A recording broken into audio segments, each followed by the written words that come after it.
Welcome to this wonderful platform, Linda's TV show. This is the home of news. If it is your first time of coming across this YouTube channel for the first time and you like what you see, please subscribe, put on your notification bell so that you'll be able to know when I upload a new video. In this platform, we'll present to you news across the globe, especially what is happening in Nigeria. Before we present the news, we analyze it and we'll sit down there to watch it together with you. Then later we'll go to the comment section to talk about it. Of course, you are free to criticize, you are free to comment, you are free to leave your own opinion because you are entitled to your opinion, but let us do it constructively. I'm completely unacceptable. What we did to the Biafran civilian population was nothing short of a war crime. And every single person that was in any way involved in the carnage should have been prosecuted for crimes against humanity at the International Criminal Court. Aside that, I've always maintained that Nigeria owes an apology to the people of the Southeast for this great injustice and act of sheer wickedness. Admitting that what we did was wrong is not an act of weakness, and neither does it make those of us that say it's unpatriotic. It simply means that we're strong enough to acknowledge our own errors, that we're compassionate enough to acknowledge the pain of our victims, and that we are patriotic enough to ensure that our country never commits such an atrocity again. I think I can stop there. So that gives us the general drift. I don't know if FFK is on now. Mazi, Nnamdi, Kanu, you are welcome. He came in with Nnamdi Carlos iPhone. Thank you very much. Thank you. That's the voice. How are you, Mazi, Nnamdi, Kanu? I'm okay, my dear brother. Thank you for always responding to us at any notice, either short or long. Thank you so much. Thank you. Yes. So what? Sorry. May you turn on your video if you don't mind? I should do it from here. Okay. Okay, we can see you now. It's nice to see you. Thank you very much. Thank you, my dear brother. Thank you. Thank you very much. Before he speaks, I'd like to seize the opportunity to welcome our son, our beloved son, Mazi Nnamdi Kanu. I'm doing this on behalf of the World Igbo Congress and all lovers of Biafra land. We welcome you to this session and we look forward to what you have to say to us. May God continue to bless you. Nnamdi Kanu, please. Thank you very much. Thank you very, very much, Professor Joe. The man I acknowledge as in my opinion, the Igbo leader we have right now, not just in the diaspora, but also back home as well. I want to commend the World Igbo Congress for the very stellar work they've been doing, and also to thank my dear brother Mazi, who is there, and my very dear brother Dele also. I've been following these proceedings intermittently for the past 4.5 hours or thereabout. I've been caught up in a few things, as you can imagine. A lot is happening back home. But there is something that this year's event has brought to light. It is the camaraderie and unity of purpose amongst the people of the South, and to an extent those of the Middle Belt as well. And we must continue on this very plane until we all get what we are asking for. I have not come across any individual who is against freedom. Therefore, what we are asking for as a result of this very important occasion is that we must move forward together as one people, as an indivisible force, in order for us to demand what rightfully belongs to us, which is freedom. Today is a very critical day in the history of our people. We are remembering those who were slaughtered and massacred unjustly by the Nigerian government, and of course by extension the British government as well. We are remembering those who died as a result of the unofficial Third World War that took place in our land nearly 54 years ago. And as a result of that, this very day, as we renew this pledge every blessed year, we have sworn to forever remember these people. We must remember them because the Jews do the same. All over the world, people remember their dead. In Rwanda, the same thing happens. And I don't know why there is this, should I say, conspiracy of silence to try to sweep this very important event in our history under the carpet. We lost over 5 million people, the second worst genocide in the history of man, only second to the Jewish Holocaust in Europe. And for some inexplicable reason, the world have decided to keep silence over this very matter. But we are not going to keep silence, not at all. Not now, not tomorrow, not ever.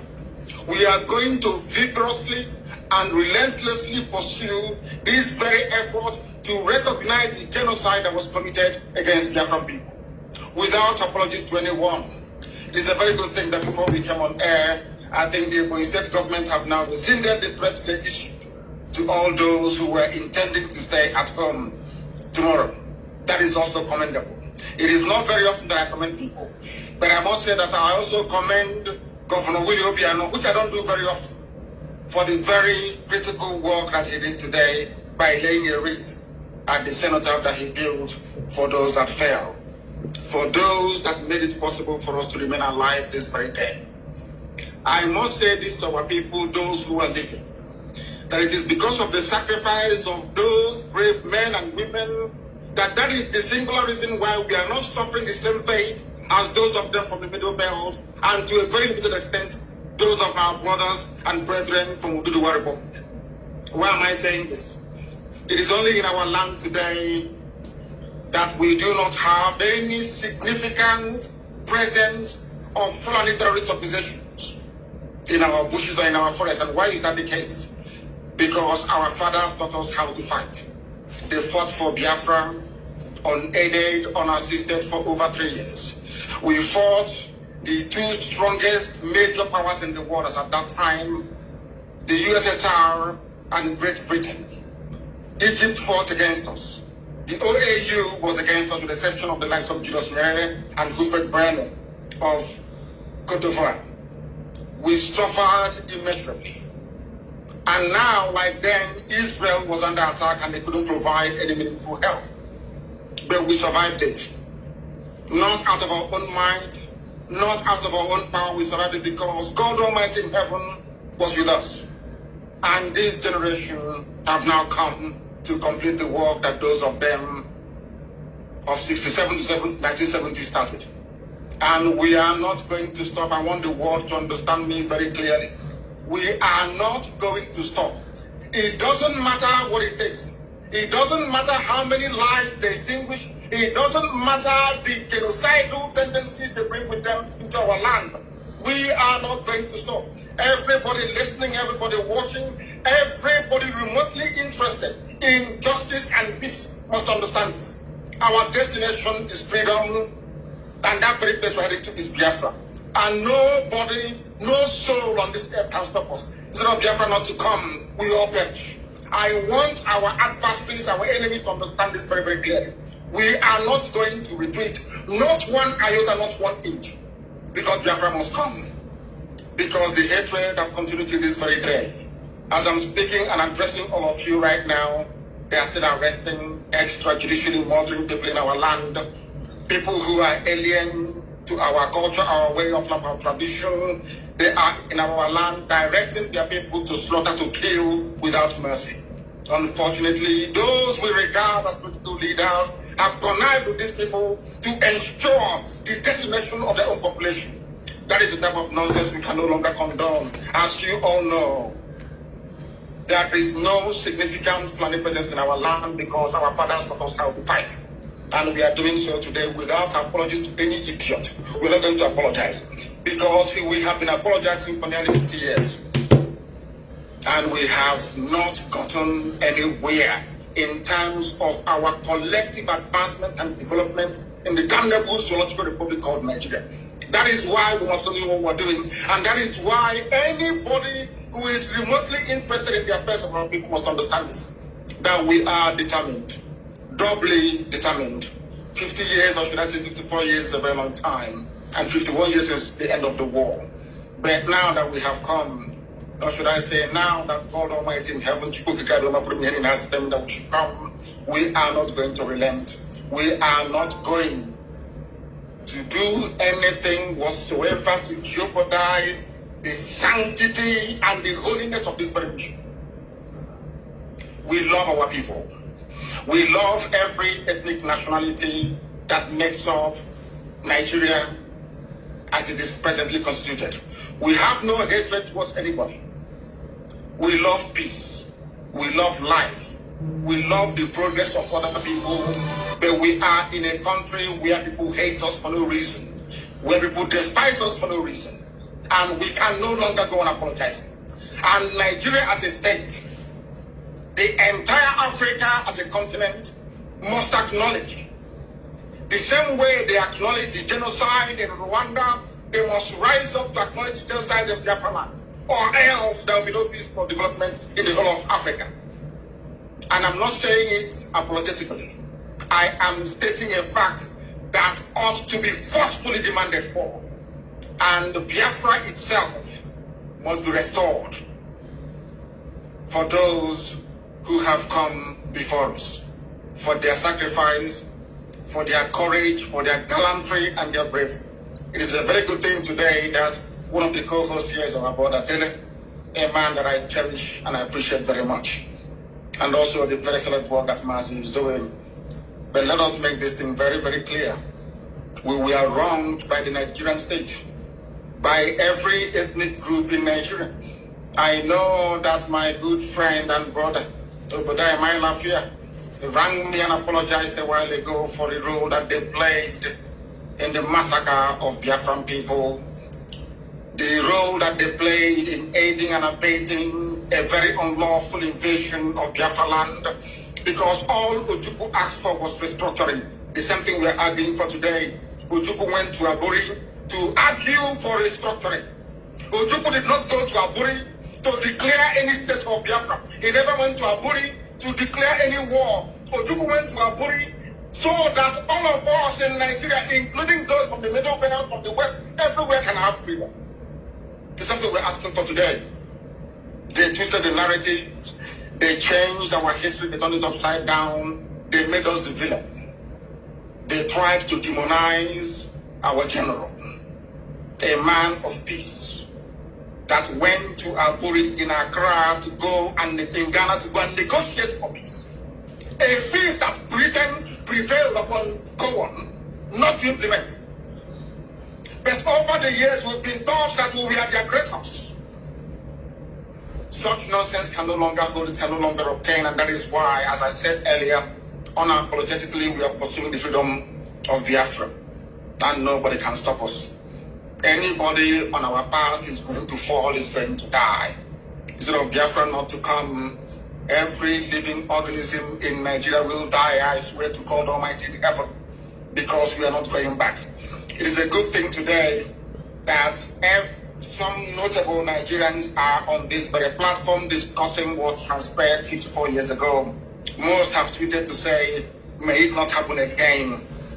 The only way to ensure that this will not happen again is the existence of a free, sovereign Biafran nation. That is the only panacea, nothing more, nothing less. Before we came here, Ladipo Market was on fire. These vandals and vagabonds are in our land killing people relentlessly. As I'm talking to you right now, they headed some people from Enugu to God knows where, maybe to go and kill them. And you have governors, you have political leaders, you have those who aspire to high office. They are all there. Nobody's talking, nobody's speaking, because they have a lot to benefit and to gain by us being Fulani slaves. Something that can no longer continue. Something we are not prepared to tolerate. That was something I said rather very fortuitously very many years ago.